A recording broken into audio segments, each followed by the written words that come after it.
Pozdrav, dober dan, lepo dobrodošli v Slovenskem gledališkem inštitutu. Tokrat predstavljamo projekt oziroma zaključek projekta Klasiki v stripu.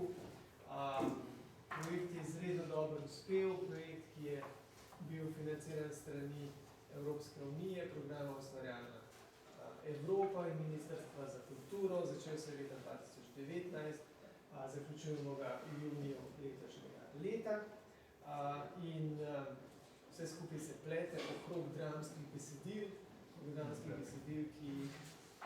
ki smo jih adaptirali v stripe, v grafične romane. O tem bodo več povedali moji gostje oziroma ostali govorci, Mojca Zoran, ki je avtorica tega projekta in je poskrbela prvih letih za njegovo izvajanje, Ciril Horjak, ki je adaptiral Kralja Ibija, Rok Andres, urednik slovenskih teh treh izdaj in Sandra Jenko, ki je razvijala pedagoške programe ob samih izdajah. Tako da vas kar prosim najprej Mojco, da nam pove nekaj o tem, kako je projekt pravzaprav se nastajal, rodil. Hvala za besedo. Kot je Gašper že omenil, se je projekt začel leta 2019. Gre za projekt, ki so financiran z sredstvi Kreativne Evrope. Prijavili smo ga skupaj z dvema gledališkima inštitutoma, Gledališkim inštitutom z Varšave in pa Slovaške, iz Bratislave.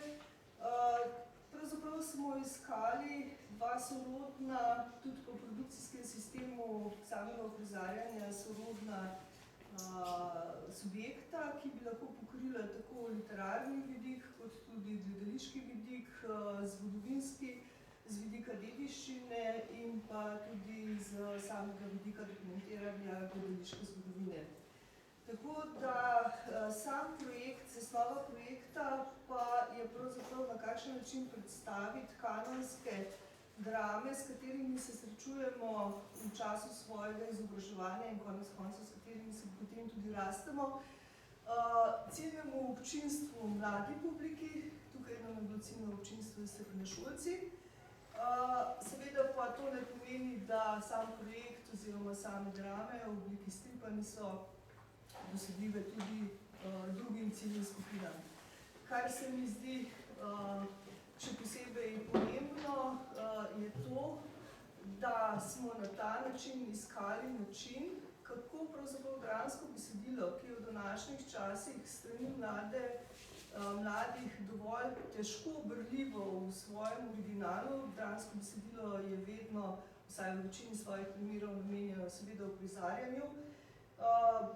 Kako ga približati mladim? Namreč same izkušnje na terenu so pokazali, da mladi so zelo nevešči branja dialoga, zelo nevešči so branja didaskalij, vklapanja didaskalij v sam proces branja, grajenja nekega prostora. Konec koncev pa je samo dramsko besedilo namenjeno uprizarjanju. Zato smo tudi rekli, na kakšen način se lotiti uprizarjanja. Če dovolim, če bi še Maja gospa pozdravila, ker je urednica oziroma oblikovalka celotnega projekta in oblikovalka tudi serije. Tako da Maja, dobro zdravo. Na kakšen način pravzaprav strip že pomeni na nek način uprizarjanje. S tem sva s Cirilom tudi pristopila k temu oziroma s tem smo kot skupina pristopili k temu. Zakaj izbrati neko dramsko besedilo? Dramsko besedilo v tem trenutku, ko ga izbiraš, smeri izbereš za njegove aktualnosti za čas in trenutek, v katerem ga predstavljaš. Zaradi tega smo tudi na tak način štartali za zadevo. Predstaviti dramsko besedilo, ki ni adaptirano, tako da tukaj poudarek, ta besedila niso adaptirana. To so originalni dramsko besedilo, originalna prevoda Ibija v prevodu Primoža Viteza, Antigona v čigavem prevodu? Gantarjevem prevodu in pri nas, in pa Romeo in Julija v Fischerjevem prevodu. Tako da Antigona in pa kralj Ibis sta celotni besedili brez črt, medtem ko pa je v samem Romeo in Julija pa so posamezne črte, ker so pač tako, kot pristopimo, kadar samo zadevo dramatiziramo oziroma uprizarjamo. Bistveno je bilo tukaj vzpostaviti neko sodelovanje, bistveno je bilo tukaj, da smo želeli tudi hkrati vključiti sodobne vizualne avtorje. Zato smo se odločili, da vsak strip naredi en avtor v eni od držav. V Sloveniji je to delal Ciril, na Slovaškem je to delal Daniel, Matiška in v Poljskem Daniel. Jaz sem za imena slaba, tako da zdaj sem jih ni treba zanimati, te podatke bojo drugi dan. Tako da v glavnem z kolegi smo odlično, res od začetka sodelovali, tukaj se nam je potem še Maja pridružila, prav z vidika samega oblikovanja, grafičnega oblikovanja, celostne podobe, tudi izbora formata in tako naprej, papirja, načina, barv in tako naprej, se boste videli, kakšen je sistem. Ampak šlo je tudi zato, da različne estetike, stripovske estetike, ker jemljamo strip kot samostojno vizualno umetnost, prenesemo na določeno dramo in da s tem tudi skozi način, ker so vse tri edicije so v vseh treh jezikih dosegljive, se pravi, vsi tri avtorje se pojavljajo tako v slovenščini, kot v slovaščini, kot v poljščini, na kakšen način potem to narediti. Tako da to so bila nekako ta izhodišča. Bistveno, kar pa bi poudarila, pa je to, da se je delalo potem, kar bo tudi Ciril potem več povedal, z fokusnimi skupinami mladih, tako da smo pravzaprav celoten projekt oblikovali na način, kako tudi mladi vidijo ta sistem, kako mladi razumejo dramo, kako se potem tudi kako jo berejo, na kakšen način jo vizualno vidijo in tako naprej. Tako da na ta način mislim, da smo naredili tudi neko orodje, s katerim se lahko ta dramska besedila na nek dostopnejši način predstavi tako mladim bralcem kot najsplošnejši javnosti. Ker pa je Slogi pač Slovenski gledališki inštitut, v katerem je gledališki muzej, je dokumentalistični center za gledališče, smo seveda sam strip dopolnili tudi z člankom o tem, kako so bile drame uprizarjane v posamezni državi, z seznamom teh uprizoritev. Avtorji so predstavili svoj vizualni način, kako so pristopili k samemu izvajanju, in pa tudi določene fotografije iz uprizarjanja po posameznih državah.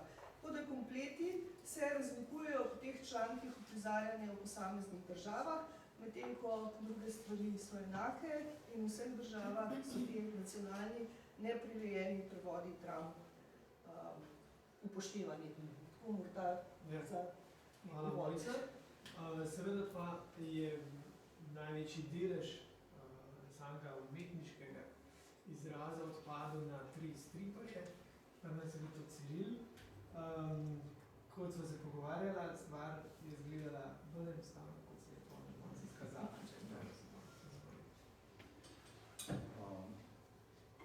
V bistvu je ta projekt vzrok, da sem mislim, da narisal najdaljši svoj strip. Mislim, že tako dolgega risal. To je v sličicah je 996 sličic. Skoraj 1000 sličic je, pri čemer so tudi stripovske sličice, ki imajo prizore vojne, tam tista bitka poljske vojske z Rusko na ukrajinskih poljih, ki sem začel risati, začel dokončevati, če sem imel že narisano ravno v marcu lanskega leta. Ima prizore, kjer je več 10, mislim, da je en prizornik s publiko, ki je tam, ker mi bo šel pa več 100 likcev narisanih. Da so bile kar presvetljivo zahtevne te risbe, čeprav je stilizacija zelo enostavna. Vse ti likci so zelo taki naphani, napihani, okrogli. Jaz sem imel zelo dobro podporo v hiši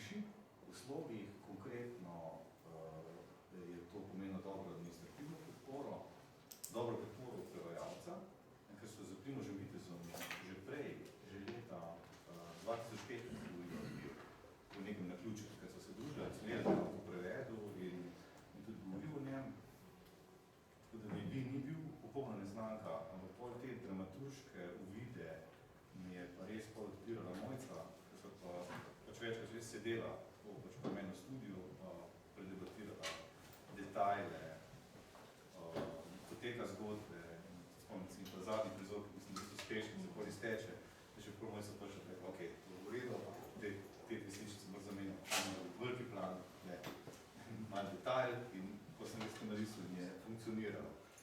To je pač prednost tega, da veš, ko sem ga že potopljeno delo, nimaš več distancije, iz tega pač ne se narisati to dramaturško znanje in talent. Da je bilo z tega stališča zelo fajn sodelovati, zato ker sem imel to podporo.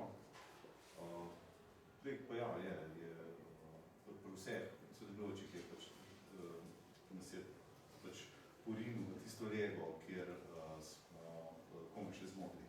Gotovo, ne? Če pomislim zdaj poljskega kolega Danja Hmelevskega, ne? Čigar delo se je najbolj zavleklo, tako da gre za izrazito zemlje izmed tistih projektov, ki smo pač presegali meje, dosegali, ne, presegali. In kolikor vse min rečeš, mislim, fajn, da smo to naredili. Hvala, Ciril. Torej, stripi so išli, pravzaprav imamo zdaj 3 serije teh stripov v slovenščini, slovaščini in poljščini. In zato, da so pravzaprav vse 3 serije poenotene in da funkcionirajo tudi jezikovno, so seveda zasluženi posamezni uredniki. Urednik slovenske serije je Rok Andres. Tukaj so bili tudi,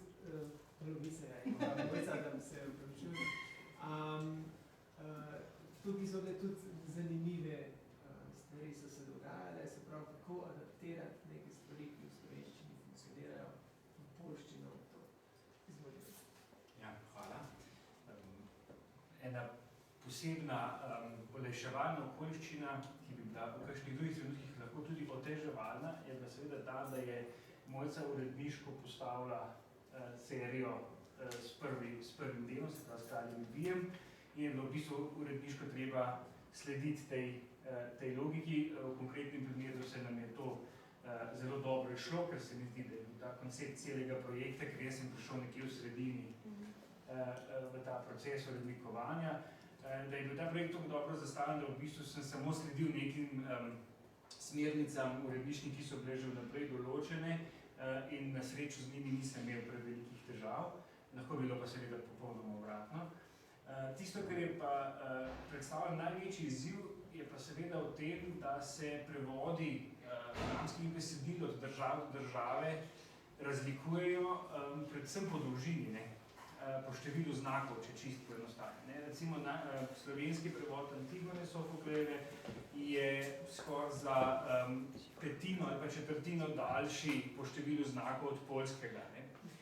Ker je potem bilo potrebno kar nekaj akrobacij, sodelovanja tako z Danielom, avtorjem stripa, kot z Andrejem Ovsecem tukaj iz Slogija, ki je v bistvu grafično pripravljal, pa potem v zadnji fazi je še Ciril skočil, ker je potreba recimo neke oblačke pač prilagoditi na število slovenskih znakov, ki je bilo malo bolj obsežno. To so bili recimo izzivi. Naprimer pri Romeu in Juliji je nastala težava, ker je dramaturg Slovaškega narodnega gledališča Daniel Majling pripravil priredbo besedila, se pravi krajšano, in jaz sem to dobil v slovaščini in potem sem gledal slovaško, pa slovenski integral, slovaško skrajšano, pa slovenski integral, in potem je treba zelo tesno sodelovanje recimo s prevajalko Martino Vanalovo vzpostavili, da smo v bistvu nekako našla primerne rešitve tudi zato, predvsem zato, ker govorimo vsaj pri Antigoni pa pri Romeu in Juliju o dramah, ki so napisane v verzu, se pravi, treba upoštevati in pesniški jezik, bogato metaforiko.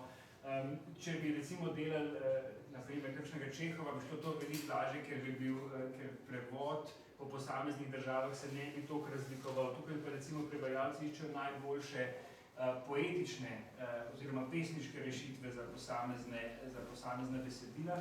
In se mestoma tudi zaradi tega recimo nekateri prizori, recimo v Romeu in Juliji, je v slovenskem rahlo drugačno vsebinsko besedilo v oblačkih, kot pa recimo pri Slovakih. Ampak to so neka minorna odstopanja. Tisto, kar še spremlja, tako kot je že Mojca rekla, vse 3 izdaje, so spremna besedila, strokovni članki, ki naj bi pomagali bralcu, še posebej pa ciljni publiki, ki je tukaj res srednješolska, da lahko kontekstualizira ali pa da se vzpostavi nek vtis o gledališkem uprizarjanju, ne samo likovnem uprizarjanju tega stripa. Tukaj se bi navezal mogoče na zelo aktualno polemiko eseja za maturo, ki jo zdaj spremljamo po časopisih. In mislim, da taka kompleksna literarna zvrst kot je dramatika potrebuje tudi ena drugačna orodja za poučevanje oziroma za razčlenjevanje besedil. In mislim, da so te 3 knjige odlično izhodišče, odličen primer, kako se da neko dramatiko, ki je mogoče sodobnim generacijam tuja ali pa oddaljena, ali pa mogoče preveč kompleksna za razumevanje, na zelo učinkovit način približati, ob tem pa v bistvu ne poenostavljati in ne podcenjevati bralca. To so v bistvu, kljub temu, da bi rekel, da govorimo o stripih, to so v bistvu zelo zahtevne knjige oziroma zelo zahtevne publikacije, ki so pa razumljive tako rekoč slehernikom. Se mi zdi, da tukaj se najde neka dobra sinergija in mislim, da tudi v bodoče si jaz predstavljam, da je projekt, kot je Klasiki v stripu, odlična platforma, ena taka osnova, kako se dajo te stvari početi tudi v bodoče in tudi na tem mednarodnem nivoju sodelovanja več držav in tako naprej. Pa mogoče še en del tega projekta je tudi spletna razstava, ki se bo zgodila recimo v roku enega meseca, vsekakor pa še pred zaključkom projekta, ki jo pripravljamo pa Slovenski gledališki inštitut in Slovenski gledališki portal Sigedal, ki bo pa vključevala pregled pomembnejših uprizoritev vseh 3 dramskih besedil v vseh 3 državah s fotografskim materialom, z nekaterimi plakati, ob enem pa bo predstavljala tudi same stripe, vključevala bo tudi skice posameznih avtorjev, kako so stripi nastajali in bomo s tem v bistvu dopolnili tudi ta spletni vidik, ne samo konkretni fizični. Hvala, Rok. Potem pa je še en vidik celotnega projekta, to je pa vprašanje razvoja pedagoških programov. Tukaj je sodelovala Sandra Jenko in imamo tudi zelo dobre odzive učiteljic in dijakov, tako da Sandra mogoče kaj več o tem, kako to nastaja, kakšne so pa odzivi. Najlepša hvala za besedo. Torej, glede pedagoških programov bi mogoče se navezala ravno to, kar je Rok rekel, da ciljna skupina nekako projekta in tudi teh naših stripov je seveda srednješolska publika, torej mladi bralci, ki se nekako soočajo s tem, da berejo klasična dramska besedila in so jim mogoče nekoliko nedostopna tuja in so vedno dobrodošli ustvarjalni pristopi za to, da nekako jim približaš dramska besedila, da jim nekako olajšaš ta dostop. In v Slovenskem gledališkem inštitutu smo pravzaprav že več let izvajali programe izobraževanja za učitelje, s katerimi smo jim nujali možnosti z ustvarjalnimi pristopi, z delavnicami, z aktivnostmi, ki temeljijo na gledališki pedagogiki pa drami v izobraževanju, jim nekako nuditi orodja, zato da mladim dramatiko toliko bolj kreativno in nekako bolj dostopno približajo. S projektom Klasiki v stripu pa smo seveda naredili še korak dlje, ko smo nekako rekli, da seveda tudi strip je en izmed pripomočkov, s katerim lahko mladim približamo dramatiko. In pedagoški programi so podobno, kot so se nekako razvijali stripi, nastajali v sodelovanju s fokusnimi skupinami dijakov. Torej, v sodelovanju z dijaki, prva skupina, fokusna skupina, so bili dijaki, ki so soustvarili like in sodelovali pri razvijanju stripov, ne samo v Sloveniji, ampak v vseh 3 partnerskih državah, torej na Slovaškem, Poljskem so imeli dijake, ki so sodelovali pri snovanju samega stripa. In v naslednji fazi pa so se potem pridružile fokusne skupine dijakov in seveda tudi učiteljice, ki so pomagale pri razvoju pedagoških programov. V našem primeru sem sodelovala z Gimnazijo Bežigrad, učiteljico Mojco Osvald in njenimi dijaki, takrat v 2. letniku, sedaj v 3. letniku, in smo se dobivali praviloma ko enkrat na mesec, še v fazi, ko pravzaprav stripa nismo imeli. Torej, začeli smo, ko do končnega izdelka še ni bilo, imela sem ogromno skic, ampak seveda jih nisem tako razkrila mladim, ko smo prvo začeli res z golim besedilom, ko sem želela videti, kako sploh razumejo Evija, kaj jim naredi, kaj se zgodi in smo nekako izhajali res iz samega besedila in šele potem postopoma dodajali tudi strip. In nastalo je pravzaprav v tem sodelovanju kar nekaj kreativnih idej in jaz nisem prišla z neko urejeno, dokončano vizijo, ampak nekako z nekako pristopom različnih dejavnosti in aktivnosti, ki smo jih v razredu preizkušali. K temu je potem prispevala še učiteljica, njene ideje in pristope, torej smo na tak način skupaj razvijali ideje in hkrati so bili dijaki pozvani, da mogoče tudi svoje prispevajo, torej konkretne domače naloge so prejemali in izvrstno tudi potem predstavili kakšne predloge v razredu, ki smo jih preizkušali in nastal je res en širok nabor dejavnosti, ki jih nisi mogel vse stlačiti en sam programček, ki je bilo veliko več kot pa samo en zaključen program in smo potem nekako kot prvo seveda želeli en izluščen tak programček narediti, ki bi ga lahko izvedel ob branju besedila in stripa, ampak poleg tega imamo še res nabor dodatnih dejavnosti, ki jih lahko izvajajo učitelji ali ob obravnavi Antigone, Romeo in Julija, Ibija, ali pa tudi ob obravnavi drugega dramskega besedila s pomočjo stripa. Torej nekako imamo pedagoške programe narejene kot zaključene enote ob samem dramskem besedilu in nabor dodatnih dejavnosti. Za Romeo in Julija so program pripravili Edu-drama po nekako navodilih Slovaškega gledališkega inštituta in oni so se res lotili principa drama v izobraževanju, so res kot eno rdečo nit speljali celo uro, nekako, torej 4 pedagoške ure so speljali nekako okrog Romea in Julija s pomočjo stripa in na ta način nekako res omogočili, da izvajamo program tako za srednje šole kot za osnovnošolce.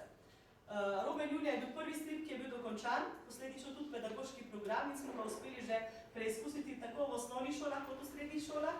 In izkazalo se je, da tudi, če v osnovnih šolah recimo bere tudi samo balkonski prizor, je program izvedljiv, mladi dobijo občutek za Shakespearove besede, razumejo Romeo in Julija in predvsem pomaga pri tem strip. Vizualizacija, podoba, ker če berejo samo balkonski prizor, te predstave nimajo. S pomočjo stripa pa lahko v precej krajšem času, ko pa bi potem trajalo branje celotnega besedila, obdelaš celotno vsebino, dobijo en občutek, dobijo eno nekako zaznavo, tako da je tudi že osnovnošolcem v 9. razredu vsekakor dramsko besedilo veliko bolj dostopno.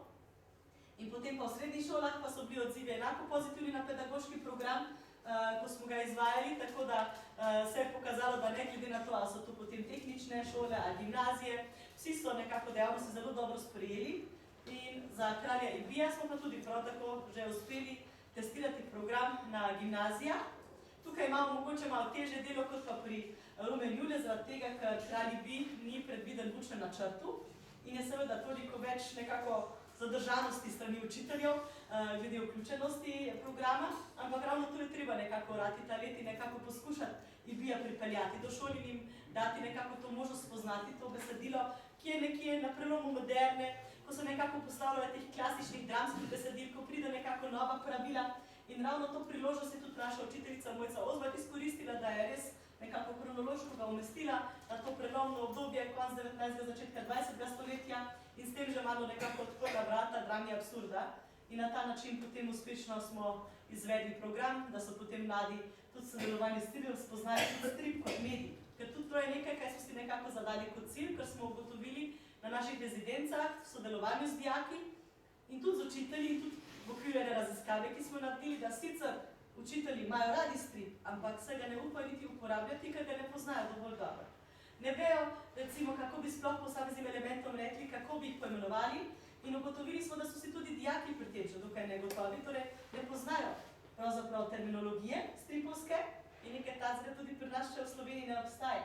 In tega projekta so se s ciljem tudi lotila, tako da je v nastajanju v zadnji fazi tudi pojmovnik za analizo stripa, neke vrste en kratki priročnik z osnovnimi izrazi, ki bo tudi prav tako kot vsi pedagoški programi objavljen na spletni strani Slovenskega gledališkega inštituta in seveda tudi na stranih vseh partnerjev, torej tudi vsi partnerji bodo objavili programe, ki bodo prosto dostopni učiteljem, tako da bodo učitelji, ki želijo potem obravnavati dramska besedila s pomočjo stripi, lahko do teh programov dostopali brezplačno in brez omejitev in bodo lahko potem samostojno se odločali, ali izpeljejo celoten, recimo 4 pedagoške ure dolg program, ali mogoče same posamezne dejavnosti, ki se najbolj ujema s tem, kar želijo nekako z dijaki obravnavati pri pouku.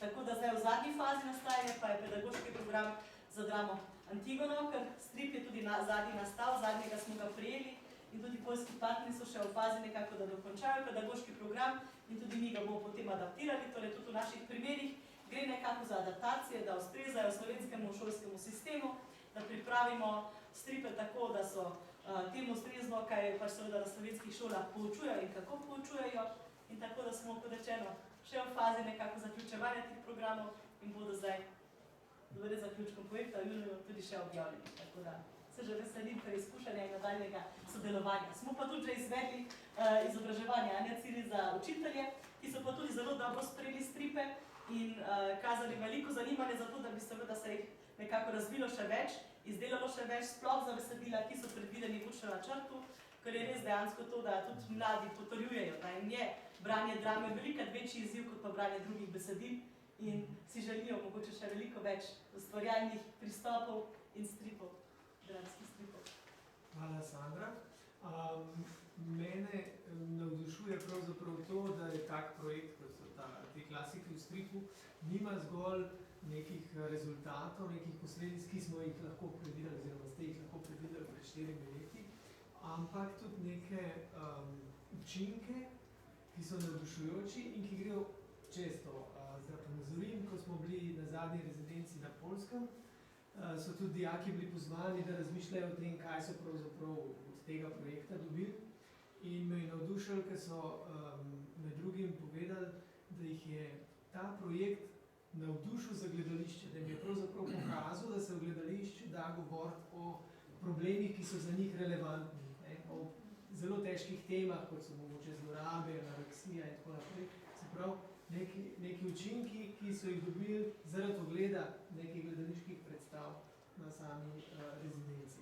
Na inštitutu smo zelo navdušeni nad tem projektom, kot je že Mojca preomenila, odpirajo se možnosti nadaljevanja te serije z prirejanjem novih dramskih klasikov.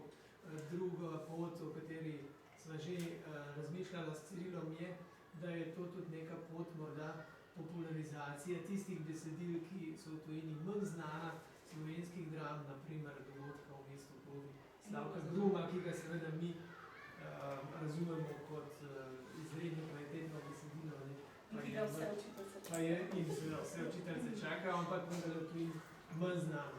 Tako da morda čisto za vas osebno, ker ste živeli in rasli s tem projektom, če imate kakšno misel, anekdoto, kaj je pravzaprav ta projekt še prinesel vam ali komu drugemu.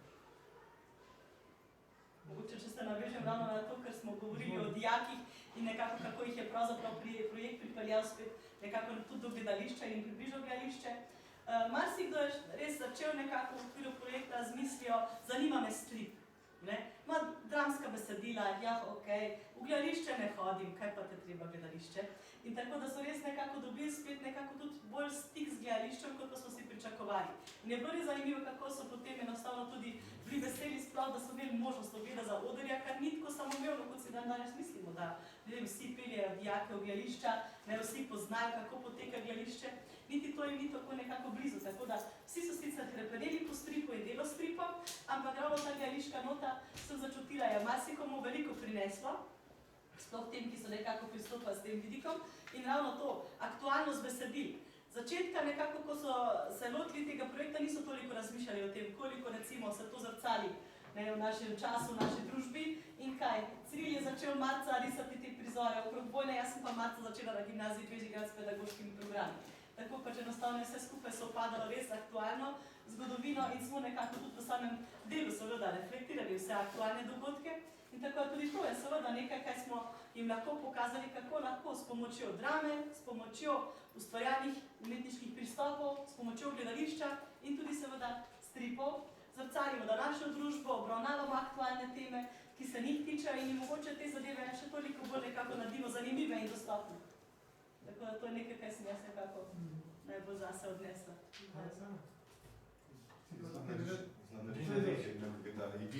Nismo še nekaj narisal.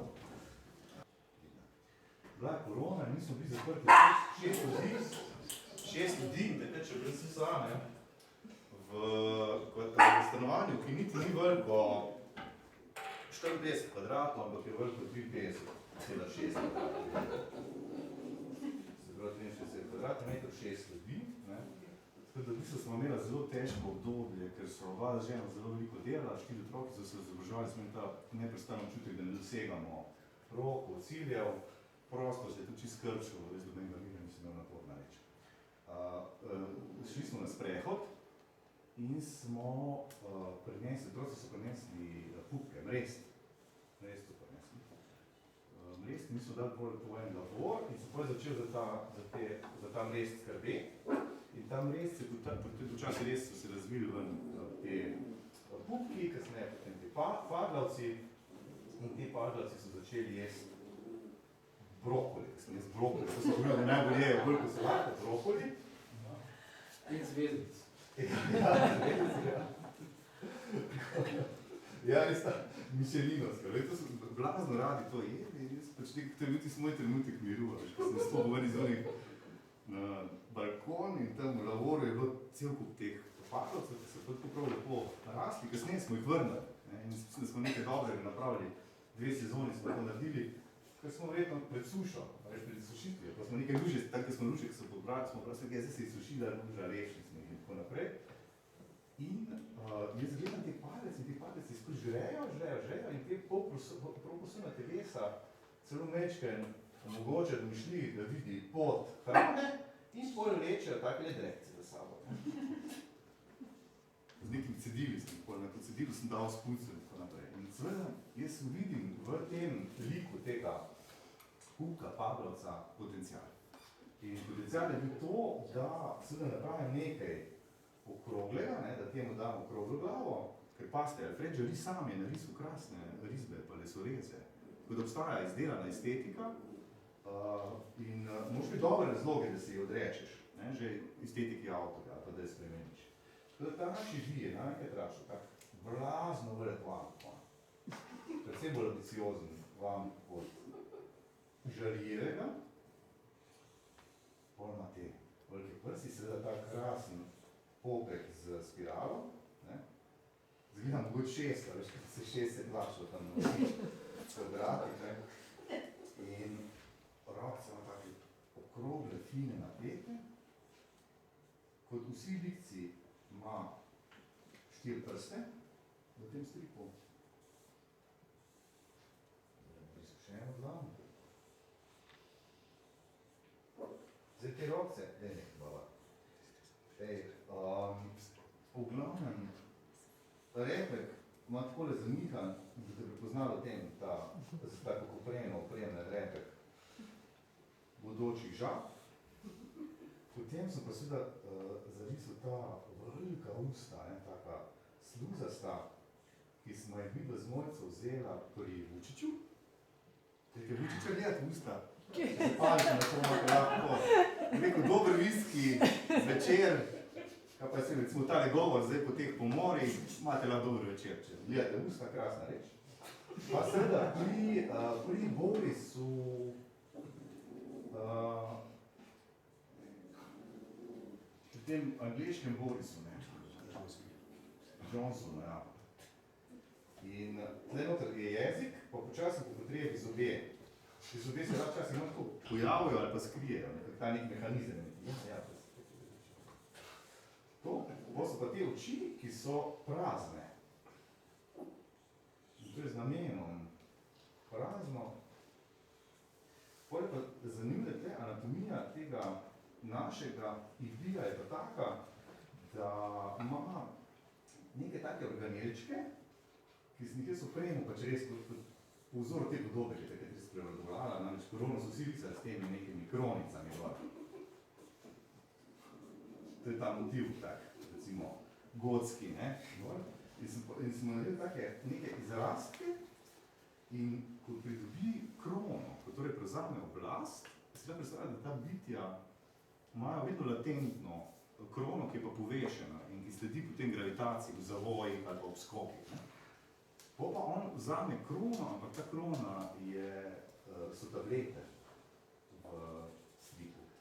Krona je pravzaprav ta septer poln tablet, on ga požre v celoti in te tablete funkcionirajo kot Viagra in mu enkrat te organele postal po konc.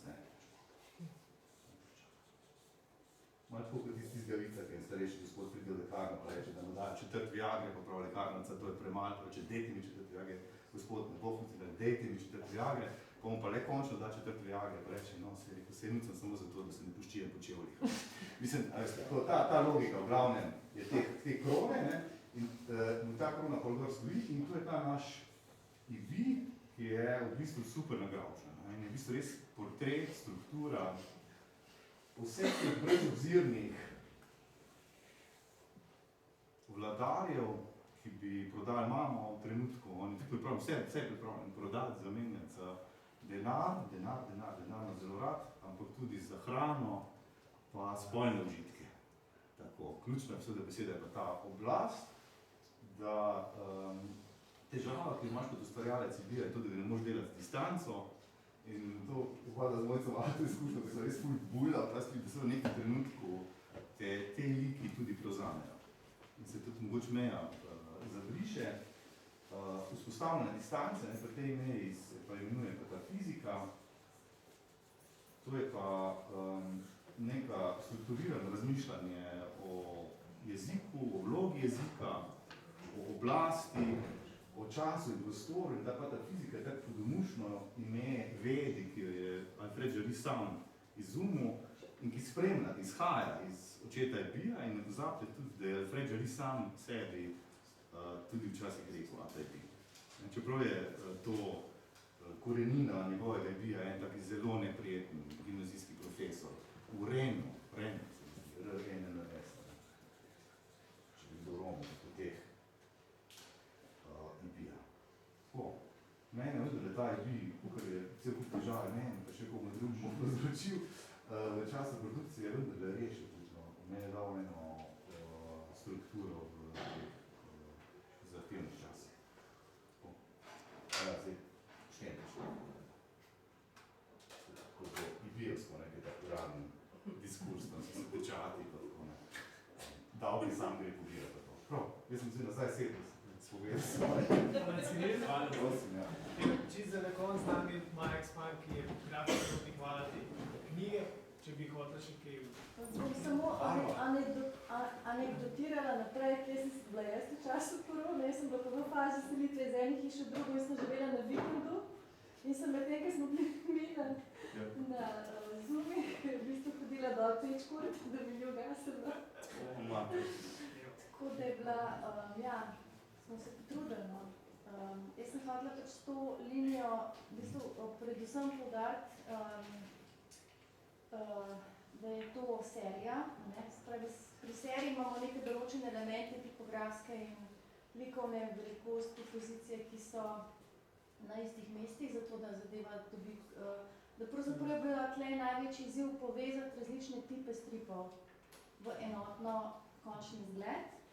Najprej sem vesela, da so avtorji sprejeli to je moj spomin iz otroštva, nekih pač stripkov, jaz ne vem, ali pa tistih otroških slikanic, ki so bile v nekaj tonirane v nekih barvah, ne. Zato smo tudi tukaj potem šli, da ima vsak strip svojo barvo v resnici, to niso črni stripi, ampak so moder, zelen pa rjav strip. Tako prilagojen pač svojemu, recimo vsebini tudi, ne, Antigone. Pa to, da sem nekako uvedla te podpise na avtorjev na prvo stran, pač njihovo signaturo kot nek izraz lastnega avtorstva, ne, tako kot pri stripih, ki jih poznamo, ki so pač, bi rekla, razvpiti dobro. To bi imela tem. Hvala, Maja. Zdaj pa čas, če imate kakšno vprašanje. Če ne, seveda smo govorci na voljo za kakšne izjave. A sem vprašati, koliko je iz pedagoškega vidika bilo recimo razlik med slovaškimi, slovenskimi pa poljskimi gimnazijci, verjetno so tudi oni, ne, ste rekli, sodelovali, a so bile različne predznanja, ne vem. Glede recimo predznanja, zdaj konkretno recimo glede Slovaške, vemo, da so sodelovali pri razvoju šolo, ki lahko recimo kompletnemu besedilu Romeo in Julija nameri celotno šolsko leto, ker imajo zelo svoboden urnik, nekako, ker je le mednarodni tip gimnazije in ko so se res lahko vedno nekako tudi pri vseh poučevanjih lotevajo nekako zelo ustvarjalno celotnega poučevanja in so potem seveda se toliko bolj intenzivno lahko posvetili Romeo in Julija in so potem tudi preizkušali druge programe, ki so jih v okviru EduDrama razvijali, tako da dijaki so navajeni, zelo navajeni teh ustvarjalnih pristopov, te, ki so sodelovali v samem programu in v razvoju. Tako da zato za njih ni bila novost, ampak seveda s stripom se še pa niso toliko srečali in je to za njih bilo seveda nekako to novo odkritje, ta nov dodana vrednost. In je bilo zanimivo nekako sploh to, da so seveda se zelo dopolnjevali, sploh ko smo se dobili na rezidencah, ker so pa obratno dijaki iz Poljske veliko bolj nekako bili navezani na strip in toliko manj poznajo vse te gledališke pristope in dejavnosti, tako da si videl nekako, da je na poljski strani veliko več zanimanja in navdušenja bilo ravno nad temi stripovskimi elementi, na slovaškem veliko več na tem gledališkem, ustvarjalnem in pri nas pa nekako so dijaki sicer prišli s tem zanimanjem nad stripom, predvsem v razred in mogoče še to kot anekdota prej, ko sem pozvala povedati s tem mišljenjem, ma kaj je sploh treba, kaj dodatnega početi pri pouku, se je dovolj, če učitelj pove, kar se moramo naučiti in to je to. A ne, da, kdo bo pa delal neke dodatne naloge, kdo bo pa igral, pa čemu to treba. In iz tega se je razvilo potem zanimanje za vse te pristope, ko so jih preizkušali, enostavno, ko so aktivno izživeli vse te vloge, ker so bili ravno to čudo, se sliši, otroci korone. So bili oropani zadnjega leta pravega šolanja v osnovni šoli, v 9. razredu niso mogli se učiti tako, kot je bilo treba, je bilo veliko nadaljavo. Potem ponovno prvi letni gimnazije.